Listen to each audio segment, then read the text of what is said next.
ప్రియా చౌదరి గారు నమస్తే అండి. నమస్తే తల్లి. జనరల్గా మాట్లాడుకుంటే సో విమెన్ గురించి, విమెన్ తన ఆరోగ్యం గురించి తాను పట్టించుకోరు. సో ఇంట్లో ఎవరైనా పిల్లలకు బాగాలేకపోతున్నావు, భర్తకు బాగాలేకపోతున్నావు, ఎక్కువ ఫోకస్ అంతా అటే ఉంటుంది. తనకి ఐరన్ డెఫిషియన్సీ ఉన్నా, ఎనీమియా ఉన్నా, లేదా ఫీవర్ వచ్చినా తను మొత్తం హెల్త్ గురించి పట్టించుకోకుండా జీవితం అంతా వాళ్ళకే అర్పించేస్తూ ఉంటారు. హెల్త్ ఇష్యూస్ అనేవి విమెన్కి ఎక్కువగా వస్తున్నాయి. కారణం ఏంటంటే ఇదే అని చెప్తున్నారు. తన ఆరోగ్యం మీద తనకు అవగాహన లేకపోవడం, పట్టించుకోకపోవడం. సో ఒక 40 దాటిన తర్వాత ఉమెన్కి ఎలాంటి అసలు ప్రొటెక్షన్ అనేది ఉండాలి, తన ఆరోగ్యం గురించి తాను ఎలా ఆలోచించుకోవాలి? సో వివరాలు. మనకి 25 ఇయర్స్ వచ్చేంత వరకు జవానీలో ఉంటాం. 18 to 25 is a golden period.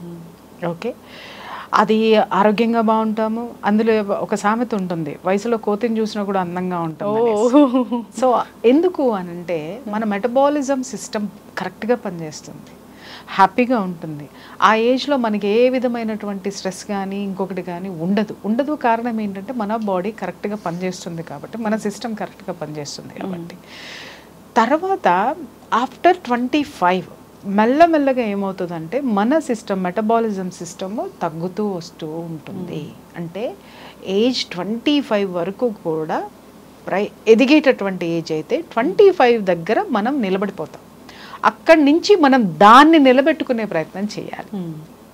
మనం ఏం చేస్తామో అక్కడి నుంచి 25 తర్వాత నుంచి మనము ఫ్యామిలీ బర్డెన్స్ తీసుకోవడం, మ్యారేజ్ ఇష్యూస్ కానీ, ప్రొఫెషన్లో కానీ, ఇంకొకటి కానీ, బయట ఇంట్లో అన్నీ కూడా మన చుట్టుముట్టేస్తాయి. ఓకే, అందుకే చూడు, భగవంతుడు అప్పటి నుంచి 25 ఏళ్ళు నీకు ఆరోగ్యం ఇస్తాడు. నీ శరీరం, భగవంతుడు అంటే ఎవరో కాదు, దేహమే దేవాలయం, నీ శరీరమే నీకు భగవంతుడు. 25 ఇయర్స్ నీకు అద్భుతంగా అన్నీ కూడా నీకు అమర్చి పెట్టేస్తుంది. ఎందుకనంటే ఈ స్థితి దాటిన తర్వాత నువ్వు డేంజర్ జోన్లోకి వెళ్తావు కాబట్టి నువ్వు దీన్ని కాపాడుకో, నేను అన్నీ నీకు ఇస్తున్నాను, నువ్వు దీన్ని కాపాడుకో, నువ్వు దీన్ని కాపాడుకున్నావు అంటే నేను నిన్ను కాపాడుతాను అన్నిటి నుంచి అని చెప్పేటటువంటి సిమ్టమ్ అన్నమాట. ఎప్పుడైతే 25 దాటామో మనము ఫ్యామిలీ స్ట్రెస్ కానివ్వండి, ప్రొఫెషన్ స్ట్రెస్ కానివ్వండి, సోషల్ దీంట్లో ఉన్నటువంటి సొసైటీలో ఉన్నటువంటి ఇష్యూస్ మీద కానివ్వండి ఫోకస్ పెడతాం. ఫోకస్ పెట్టినప్పుడు అవన్నీ కూడా మనల్ని ఏదో ఒక విధంగా బిజీ లైఫ్లోకి తీసుకెళ్ళిపోవడము, మానసికంగా మనకి కొన్ని ఒత్తిళ్లు తీసుకురావడము, అలాగే శారీరక పరమైనట్టు ఎప్పుడైతే మనము ఈ బిజీ స్కెడ్యూలు మానసిక పరమైనటువంటి ఒత్తిళ్లలోకి వెళ్తామో అది ఆటోమేటిక్గా మనకి ఖచ్చితంగా ఇవాళ తలనొప్పిగా ఉంది అనేది ఒకటి ఫీల్ అవుతాం. తలనొప్పి ఎందుకు వచ్చింది? మార్నింగ్ నుంచి ఏసీలో కూర్చొని మాట్లాడడం లేదు. ఒక ఇల్లాల విషయం దగ్గరికి వచ్చాం. ప్రొఫెషన్లో ఇలా ఉంటుంది. ఇల్లాల దగ్గరికి వచ్చేసరికి పొద్దున్నే పిల్లలు స్కూల్కి పంపించాలా, లేకపోతే భర్తని ఆఫీస్కి పంపించాలి, లేకపోతే ఇంట్లో అత్తకి మామకి లేకపోతే ఎవరున్నారో వాళ్ళందరికీ చేసి పెట్టడంలో తను బిజీగా ఉండి తను తీసుకునేటటువంటి ఆహారం టైంకి తీసుకోకపోవటం కానీ, లేకపోతే తన గురించి తను ఆలోచించుకోకపోవటం కానివ్వండి, ఇవన్నీ చేసుకుంటూ వస్తుంది. తలనొప్పి వచ్చేస్తుంది. ఎందుకు? అది నీ శరీరానికి మించిన స్ట్రెస్ నువ్వు తీసుకున్నావు. నీ శరీరానికి కావలసిన ఆ స్ట్రెస్ని భరించేటటువంటి శక్తిని నీ శరీరానికి ఇవ్వలేదు. ఫిజికల్గా నువ్వు ఎప్పుడైతే ఫిట్ ఉంటావో నువ్వు ఎన్ని ఛాలెంజెస్ అయినా సరే నువ్వు ఫేస్ చేయగలుగుతావు. ఈరోజు అందరూ కూడా డిప్రెషన్ నా దగ్గరికి చాలా కేసులు వస్తుంటాయి. చాలామంది ఈరోజు డిప్రెషన్ అనేటటువంటి మాట అందరూ పట్టేసుకుని అది మాట్లాడేసుకుని లేకపోయినా కూడా నేను డిప్రెషన్లోకి వెళ్ళిపోతున్నాను అంటే శారీరక పరమైనటువంటి బలహీనతను కూడా డిప్రెషన్ అనేటటువంటి పదానికి ముడిపెడుతున్నారు. ఇది కరెక్ట్ కాదు. శారీరకంగా మనం వీక్గా ఉన్నప్పుడు కూడా ఏ విషయాన్ని మనం తీసుకోలేము. అలాగే ఒకే విషయం గురించి పదే ఆలోచిస్తున్నాం లేదా మెరుగ్గా ఆలోచించలేకపోవడం అనేది మన శరీరంలో ఉంది. అక్కడ ఫాల్ట్ ఎక్కడుందంటే మన శరీరాన్ని మనం కరెక్ట్గా పెట్టలేదు, దానికి సరైనటువంటి ఆహారం ఇవ్వలేదు, దానికి కావాల్సినటువంటి పోషక విలువలు అందించలేదు. కాబట్టి ఇది ఉంది. ఇప్పుడు చూడమ్మా, ఇప్పుడు ఒక ప్రోగ్రామ్ అవుట్పుట్ రావాలి అని అంటే కెమెరా కరెక్ట్గా ఉండాలి, యాంకర్ కరెక్ట్గా ఉండాలి, గెస్ట్ కరెక్ట్ ఇన్ఫర్మేషన్ ఇవ్వాలి, ఆ తర్వాత ఎడిటర్ కరెక్ట్గా చేయాలి, ఎడిటింగ్ అయిన తర్వాత సిస్టమ్ సపోర్ట్ చేయాలి అతనికి, అలాగే కెమెరామెన్ తీయడం కాదు కెమెరా సపోర్ట్ చేయాలి. కెమెరా దగ్గర నుంచి నీకు అవుట్పుట్ వచ్చేంత వరకు కూడా ప్రతి ఒక్క మిషను ప్రతి ఒక్కటి ఎలా సహకరించాలో మనకు కూడా ప్రతిరోజు చేసేటటువంటి పనిలో ఆ రోజు రాత్రి సుఖనిద్రపోవడానికి ఇవన్నీ కూడా మనకి సహాయపడినట్టుగా మన శరీరంలో ఉన్నటువంటి ప్రతి భాగము ఆరోగ్యంగా ఉంటేనే అది మనకి సహకరిస్తుంది. తలనొప్పి వచ్చింది, స్ట్రెస్ వచ్చింది, ఎందుకు వచ్చింది, ఏం తిన్నాం, అందరికీ ఈరోజు గ్యాస్ట్రిక్ ట్రబుల్ వస్తుంది. ఎందుకు గ్యాస్ట్రిక్ ప్రాబ్లమ్స్ వస్తున్నాయి అని అంటే కేవలం టైంకి తినకపోవడం. ఒక టైం అనేది మన శరీరానికి అలవాటు చేయాలి, ఆహారానికి. నెంబర్ 1.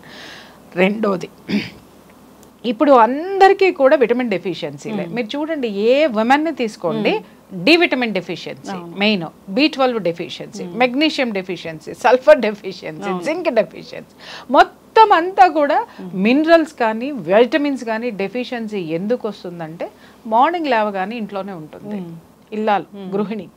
అలాగే వర్కింగ్ ఉమెన్ కూడా ఏం చేస్తుంది అని అంటే గబా ఇంట్లో పనులు చేసేసుకుని అందరికీ పెట్టేస్తుంది. తనేదో గబా గబ గబ మెక్కేస్తుంది.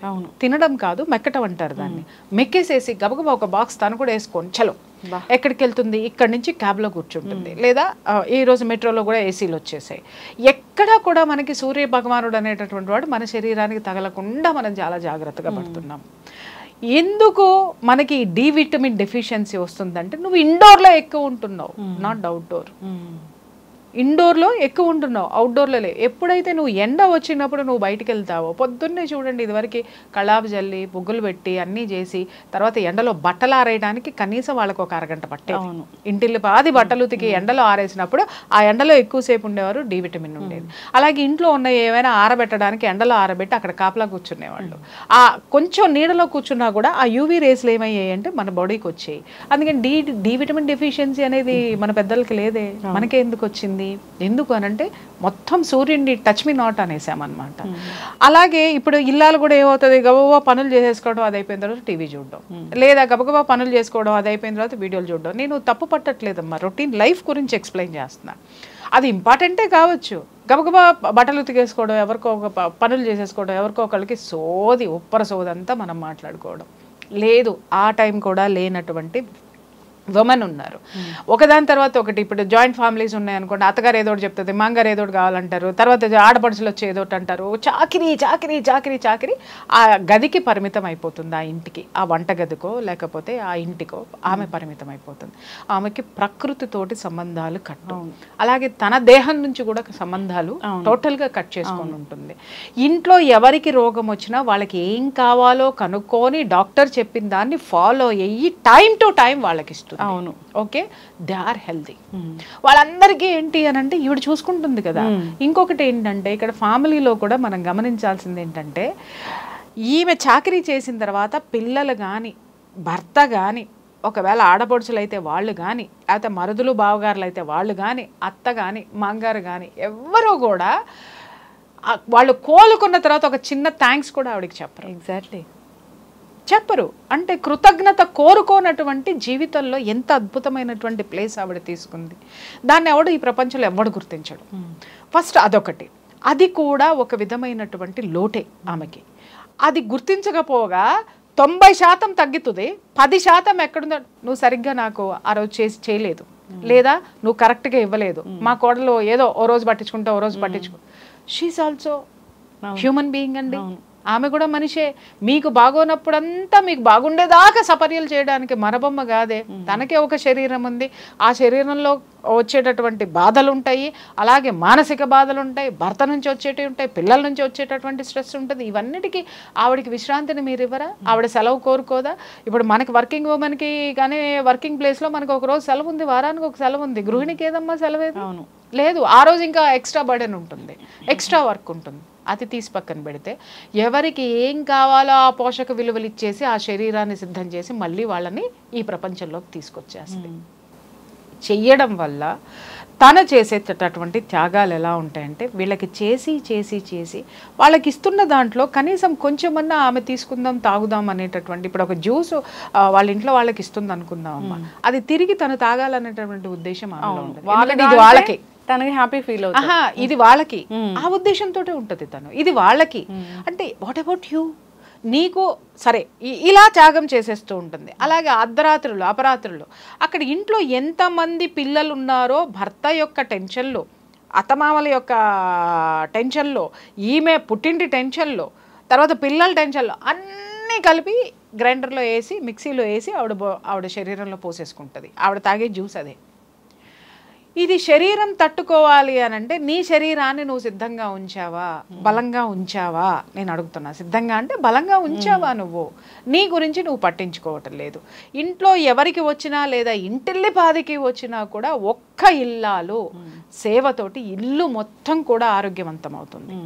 అదే ఇల్లాలు పడిపోతే చూడండి, భర్త ఆయన ఆఫీస్కి ఆయన వెళ్ళిపోతాడు, ఎందుకంటే ఆఫీస్కి వెళ్ళకపోతే డబ్బులు ఎట్టా వస్తాయని మాట్లాడతాడు. ఇంకొకటి, ఏ భర్త కూడా నా భార్యకి ఒంట్లో బాగలేదు అని చెప్పేసి అని సెలవు పెట్టుకుని ఉన్న భర్తలు ఎంత శాతం ఉన్నారు చెప్పమ్మా నువ్వు నాకు. అలాగే పిల్లలు, అరే జ్వరం వస్తే మా అమ్మ మా దగ్గర నుంచి కదలదు, హాస్పిటల్కి మోసుకెళ్తుంది, అక్కడికి మోసుకెళ్తుంది, ఇవాళ మా అమ్మకి బాగాలేదు, స్కూల్ నుంచి రాగానేనో లేకపోతే ఇంకొకటి మా అమ్మ దగ్గర కూర్చుందాం, మా అమ్మకి ఏం కావాలో ఇద్దాం, ఏం చేద్దాం అనేటటువంటి పిల్లల శాతం ఎంతమంది ఉందో చెప్పు. అలాగే అత్తమామలు కూడా అంతే, అరే మా కోడలికి బాగాలేదు, నాకు ఇంత చేస్తుంది కదా, తను బాగుంటేనే మేము బాగుంటాం, తనకి ఏదన్నా చేద్దామని ముందుకు వచ్చేటటువంటి అత్తమామల శాతం ఎంత ఉందో చెప్పు. సో తను ఏంటంటే సపరేట్ చేయబడిపోయి, అంటే తనకు తానే సపరేట్ అయిపోతూ ఉంటుంది, దానికి తోడు వీళ్ళు సపరేట్ చేయడంతో తను పూర్తిగా ఇగ్నోర్ అయిపోతుంది అనమాట. తనకి తాను ఇగ్నోర్ చేసుకుంటుంది, అలాగే ఇతరుల చేత కూడా తను విస్మరించబడుతుంది కరెక్ట్గా చెప్పాలంటే. దాంతో ఏమవుతుంది అని అంటే, ఇంకొక విషయం కూడా ఇక్కడ ఆడవాళ్ళు బాగా ఇక్కడ గుర్తుపెట్టుకోవాల్సింది ఏంటంటే, ₹1 దాద్దాం, అమ్మో ఖర్చు ఎక్కువైపోతుంది, అమ్మో ఖర్చు ఎక్కువైపోతుంది, అది వాళ్ళ విషయంలోనే చూస్తారు. ఏ పిల్లలకి భర్తకి పెట్టాల్సి వచ్చేస్తే కావాలంటే ఒంటి మీద ఇంటి మీద అన్నీ అమ్మేసేసి అయినా సరే వాళ్ళ కోసం త్యాగాలు చేస్తారు. కానీ ఒక చిన్న గ్లాసు జ్యూస్ తాగడానికి ₹10 లేదా ₹100 అమ్మో ఖర్చు అయిపోతున్నాయి అని మాట్లాడతారు. తర్వాత అలాగే ఏదైనా ఒక మంచి ఆహారం తినాలన్నా అమ్మో ఖర్చు అయిపోతుంది అనుకుంటారు. అలాగే ఎక్కడికన్నా వాళ్ళ మనసుకి ఒక స్వాంతన కోసము ఎక్కడైనా ఒక ఊరు ఫ్రెండ్స్తో కలిసి ఒక టూర్ వెళ్ళాలన్నా అమ్మో అన్ని డబ్బులా, అవి ఉంటే మా వాడికి ఫీజు కడతాం, అవి ఉంటే ఇంకొకటి చేస్తాం, అవి ఉంటే ఇంకొకటి చేస్తాం. ఇలా ప్రతి ఒక్క దానికి తనను తాను వెనకేసుకొని వచ్చేసరికి తన ఆరోగ్యం కూడా వెనకబడిపోయింది. సో ఇక్కడ గమనించాల్సింది ఏంటంటేనమ్మా, నువ్వు నీ కుటుంబాన్ని ఎంత ప్రేమిస్తున్నావో ఆ ప్రేమని నువ్వు జీవితాంతం నువ్వు ఇవ్వడం కోసము నువ్వు నీ శరీరాన్ని కూడా ప్రేమించాల్సిన అవసరం ఉంది, నీ ఆరోగ్యాన్ని ప్రేమించాల్సినటువంటి అవసరం ఉంది. కాబట్టి వాళ్ళకి ఏ సేవలైతే చేస్తున్నావో అది నీ శరీరానికి కూడా అవసరము. నిన్ను నువ్వు పట్టించుకో. కాలం టైం తీసిన తర్వాత ఎప్పుడో 3ంటికి తినడమో 4ంటికి తినడమో అట్లా టైం ఇక్కడి మన బాడీలో ఉన్నటువంటి బైలు జ్యూస్ అనేది ఒక టైంకి రిలీజ్ అవుతుంది. ఓకే, మనం తిన్నప్పుడు ఆ టైంకి రిలీజ్ అయ్యి దాన్ని అరిగించేసి చక్కగా లివర్ దాని నుంచి ఫంక్షన్ చేస్తుంది. ఏ బాడీలో ఏ అవయవానికి ఎంత ఇవ్వాలి అనేటటువంటి టైం చూసుకుంటుంది. నువ్వు కరెక్ట్గా మనకు ఆకలేస్తుందంటే అర్థం ఏంటి అని అంటే, నేను సిద్ధంగా ఉన్నాను, నువ్వు నాకు పెట్టేసాయి, నా పని నేను చేసుకుంటా, తర్వాత నీ పని నువ్వు చేసుకో అని అది గుర్తు చేస్తుంది. మన ఆకలేస్తుంది టైం లేదు, ఆకలేస్తుంది టైం లేదు అనేసి గబా గబా గబా గబా తినేస్తారు. ఆకలేస్తున్నా కూడా అలా తినకండి. చూడమ్మా, మనకి తిండి తినేటటువంటి టైం లేనటువంటి పనులు కూడా చేసి చివరికి నువ్వు మంచాన పడిన తర్వాత నువ్వు ఎవరి కోసం పనిచేసావో, ఏ సంపాదనతో పనిచేసావో ఆ సంపాదన అంతా నువ్వు నీ రోగానికి ఖర్చు పెట్టాలి. అలాగే నువ్వు చేసిన పని చేసిన చోట కానీ, నువ్వు చేసిన త్యాగాలు చేసినటువంటి నీ కుటుంబ సభ్యులు కానీ 1 రోజో 2 రోజులో 10 రోజులో నీ పట్ల సానుభూతి చూపిస్తారు, కానీ నిరంతరము సానుభూతి అయితే చూపించరు. ఎందుకు అని అంటే they are very practical persons. తన గురించి you are emotional person. Okay, ఆ ఎమోషన్ బాండింగ్ నుంచి బయటికి రండి. ఇప్పుడు ప్రొఫెషన్లో ఉన్నటువంటి విమెన్ గురించి మాట్లాడుకుందాం. వీళ్ళకేంటి, బయటికి రాగానే టార్గెట్స్, బయటికి రాగానే విపరీతమైన ఒత్తిడి, ఆచమ్మ పోచమ్మ పనిలేందో పనికి మాలిందో ఏదో ఒకటి మనల్ని పించి చేస్తుంది. అంటే అదేదో గ్రేట్ అన్నట్టుగా మనం ఏదో ఎందుకు పనికి రానట్టుగా ఉండేసరికి మనలో ఎక్కడో ఒక అహం పైకి లేస్తుంది. అరే నన్ను ఇలా అవమానిస్తుందా, లేకపోతే వీడు నన్ను ఇలా అవమానిస్తాడా, వెదర్ మేల్ ఆర్ ఫీమేల్ అన్నమాట అనేసి మనం ఏం చేస్తాం, వీడికంటే నేను ఎత్తులో ఉండాలి, లేదా అందరి చేత నేను జేజేలు కొట్టించుకోవాలి, లేదా మా అందరిలో నేను పొగిడించుకోవాలి, నేను గొప్పగా ఉండాలి, నేను గొప్పగా బ్రతకాలి అనుకుంటారు. బ్రతకడం అంటే ఇవాళ ఎలా అయిపోయిందంటే, బ్రాండెడ్ బట్టలు వేసుకొని స్టైలిష్ కారుల్లో తిరిగేసి పబ్బుల్లో ఎంజాయ్ చేయటమో లేకపోతే ఇంకొకటి. It's not called life. నువ్వు ఆరోగ్యంగా ఉన్నావా లేదా, ఎగ్జాక్ట్లీ నువ్వు ఎవరి మీద ఆధారపడకుండా ఈ ప్రకృతి మీద ఆధారపడుతూ నీ మీద నువ్వు ఆధారపడుతూ అద్భుతంగా ఉన్నావా లేదా. ఇది లేని జీవితము, నువ్వు ఏది సంపాదిస్తే నీ తర్వాత అందరూ మర్చిపోతారు. అవును, కానీ నువ్వు మొదటి నుంచి మర్చిపోయిన నీ శరీరమే నువ్వు చచ్చేదాకా ఉంటుంది, గుర్తుపెట్టుకో. మనం చచ్చేంత వరకు ఉండేది మన శరీరం మాత్రమే. ఎవరు నో అన్నా, ఎవరు మనల్ని గెంటేసినా, లేకపోతే విస్మరించినా, మనల్ని అవమానం చేసినా, ఏది చేసినా అన్నీ భరిస్తూ నీతో ఉండేది నీ శరీరమే. చూడండి, వర్కింగ్ ఉమెన్ అయినా సరే ఆఫీస్లో ఏదైనా జరగకూడదు జరిగింది అనుకున్నాం, ఫస్ట్ మాట్లాడేటటువంటిది ఏంటంటే ఇంట్లో వాళ్ళు. నేను ఆ రోజునే చెప్పా వెళ్ళొద్దని, ఇప్పుడు అని మాట్లాడతారు. లేదు అనంటే అబ్బో ఎగిరావుగా బాగా అయిందిలే అని మాట్లాడతారు. లేదు, అర్థం చేసుకునేటటువంటి కుటుంబ వ్యక్తులు ఉన్న శాతం చాలా తక్కువ. కొంతమంది నా దగ్గరకు వచ్చేటటువంటి, ఎందుకంటే నేను కౌన్సిలింగ్ చేస్తాను కాబట్టి, నెంబర్ ఆఫ్ లైఫ్స్ చూస్తాను కాబట్టి నేను అనలైజ్ చేయగలుగుతున్నాను. చాలామంది చెప్తారు మేడం మొదట్లో బాగా సపోర్ట్ చేశారండి, రాను రాను నేను వాళ్ళ నుంచే విమర్శలు ఎదుర్కోవాల్సి వస్తుందంటే, మొదట్లో ఎందుకు సపోర్ట్ చేశారు? ఆ స్థితి ఆ రోజున సపోర్ట్ చేశారు, కానీ చివరికి రాను రాను నువ్వు బర్డెన్ అయిపోతున్నావు వాళ్ళకి. ఓకే, వాళ్ళకి అంటే అవసరానికి తగ్గట్టుగా వాళ్ళు నీతో ప్రవర్తిస్తున్నారు. అది నువ్వు గమనించాలి, అది నువ్వు తట్టుకోవాలి. ఎవడమ్మా ఈ లోకంలో ఎవడెవడికి సొంతమో? మన శరీరం మాత్రమే మనకి సొంతం. చచ్చేంత వరకు కూడా మనతో ఉంటుంది. ఇంకొకటి గుర్తుపెట్టుకోండి, ఈ శరీరం నుంచి మన ఆత్మ విడిపోయి వెళ్ళిపోయిన తర్వాత ఈ శరీరం నేను ఉండను అంటది, కుళ్ళిపోతుంది, ఇంకేమో అవుతుంది. నాకు అక్కర్లేదు, నువ్వు ఆత్మ వెళ్ళిపోయినటువంటి శరీరము ఈ భూమి మీద ఉండదు. నన్ను తగలబెట్టేయండి అంటది, లేదా నన్ను పూర్తి చేయండి అంటది, నన్ను కాల్ చేయండి అంటుంది. ఆ శరీరం మనతో పాటు వెళ్ళిపోతుంది. అంటే మనతో పాటే అది కూడా బూడిదై వేపరై మనతో వస్తుంది. అంటే మనం దీన్ని ఎంత గొప్పగా చూసుకోవాల్సినటువంటి అవసరం ఉంది. అందుకే మన పెద్దవాళ్ళు ప్రతి ఒక్క దీన్ని కూడా వాటిని ఏమంటారు, సామెతలను కూడా ఊరికినే చెప్పలేదు. దేహమేరా దేవాలయం. దేవాలయం అని ఎందుకన్నారు? అరే నీలోకి నువ్వు చూసుకో, నీలోనే ఒక గురువు కనిపిస్తాడు, నీలోనే ఒక సాహసవంతురాలు కనిపిస్తుంది, నీలోనే ఒక అద్భుతమైనటువంటి గృహిణి ఉంది, నీలో అద్భుతమైనటువంటి రాజకీయ నాయకురాలు, అది మొత్తం నీలో ఉంది. పరమాత్మ కూడా నీలో ఉన్నాడు. నువ్వు కూర్చొని చూసుకొని నీకు నువ్వు ఆలోచించుకుంటే అద్భుతమైనటువంటి విజన్ వస్తుంది. నువ్వు దీన్ని వదిలేసి నాకు హెల్త్ బాగుండట్లేదు అని గుళ్ళు గోపురాలు తిరిగితే ఏమొస్తుంది? వస్తుంది, వెళ్ళు, మనశ్శాంతి కోసం వెళ్ళు. కానీ నీ శరీరం తట్టుకోవడానికి నీ శరీరాన్ని కూడా నువ్వు ఎంత కొలుస్తున్నావో కొలవాలి. భగవంతుడికి ఇష్టమైనవి పెడితే భగవంతుడు వరం ఇస్తాడని మనం ఎలా అనుకుంటున్నావో, మన శరీరానికి అవసరమైనటువంటి ఆరోగ్యకరమైనటువంటి ఆహారాన్ని ఇస్తే మన శరీరం కూడా మనకన్ని వరాలు ఇస్తుంది. అది మర్చిపోవద్దు. ఇంట్లో వాళ్ళు కూడా మారాలి కదా. అమ్మ ఒక్క విషయం ఇక్కడ చాలా మంది అడిగేటటువంటి ప్రశ్న, ఏమండి నేను ఇన్ని త్యాగాలు చేస్తున్నాను, ఇంత చేస్తున్నాను, మా ఇంట్లో వాళ్ళు మారాలి కదా అంటే, ఎందుకు మారుతారు లక్ష్మి? వాళ్ళు అలాగే ఉన్నారు. నువ్వు మారాలి, నువ్వు మారాలి. వాళ్ళ మార్పు కోసం నువ్వు చూసావంటే నీ తనం గడిచిపోతుంది. నువ్వు మారు. అరే వీళ్ళు ఇంతేరా భయ్, నేను ఎలా ఉండాలి, వీళ్ళని ఎదుర్కోవాలంటే నేను ఎలా ఉండాలి, లేదా వీళ్ళ నుంచి నేను బయటపడాలంటే నేను ఎలా ఉండాలి. అరే వీళ్ళు పట్టించుకోరు, రికగ్నైజేషన్ కోసం ఎప్పుడు ఉండద్దు. నేను అదే చెప్తున్నాను, నన్ను గుర్తించాలి, నేను ఇంత చేశాను, నేను అంత చేశా. అరే వాళ్ళది జస్ట్ నువ్వు మారి చూడు, వాళ్ళల్లో ఖచ్చితంగా మార్పు వస్తుంది. నువ్వు మారకుండా వాళ్ళల్లో మార్పు రావాలంటే రాదు. ఎందుకు? నువ్వు మారటం అంటే ఏంటి అని అంటే, వాళ్ళు నీలో మార్పును చూడరు కాబట్టి ఇది ఇంతే అనుకొని వాళ్ళ పని హ్యాపీగా చేసుకుంటారు. ఎందుకంటే వాళ్ళని క్షమించేయడమో, లేకపోతే వాళ్ళతోటి వాదులాడడమో, లేకపోతే ఇంకోటో చేసుకుంటూ ఉంటే ఇంక ఇది ఇంతే అనేటటువంటి ఒక స్థితికి వచ్చేస్తారు. నువ్వు మారి చూడు, ఖచ్చితంగా వాళ్ళు మారే ప్రయత్నం చేస్తారు. దాంతో పెట్టుకోవడం ఎందుకురా, ప్రతిదీ ఇది లాజిక్లో ఉంది, లేకపోతే ఇంకోటి ఉంది అని చెప్పేసి అని మాట్లాడతారు. సో కాబట్టి మనల్ని మనం పట్టించుకోవడం అంటే శారీరకంగా పట్టించుకోవాలి, అలాగే మన చుట్టూ ఉన్నటువంటి పరిస్థితుల్లో కూడా మనకు అనుగుణంగా మనం మార్చుకునేటటువంటి పరిస్థితులు చేస్తే సర్వే జనా సుఖినో భవంతు. ఖచ్చితంగా మ్యామ్, చాలా చక్కటి ఇన్ఫర్మేషన్. నిజంగానే విమెన్ తన గురించి తాను పట్టించుకోవాలి. సో ఎప్పుడు ఇంట్లో వాళ్ళ గురించి పట్టించుకోవడం, వాళ్ళ ఆరోగ్యం గురించి చూస్తూ తిను అనారోగ్యం పాలవుతూ ఉంది. సో చాలా కేసెస్ మనం చూస్తూ ఉన్నాం. అన్ని రకాల డెఫిషియన్సీస్ వస్తూ ఉన్నాయి. 40 years దాటిందంటే తనకు అనేక రకాల అనారోగ్య సమస్యలు వెంటాడుతూ ఉన్నాయి. ఈవెన్ ఒక టెస్ట్ చేయించుకుందాం, ఒక పాప్ స్మియర్కి వెళ్దామన్నా వెళ్ళలేని పరిస్థితిలో ఉన్నారు ఉమెన్. నిజంగా వాళ్ళ గురించి వాళ్ళు ఆలోచించుకొని హెల్దీగా ఉండాలని కోరుకుందాం.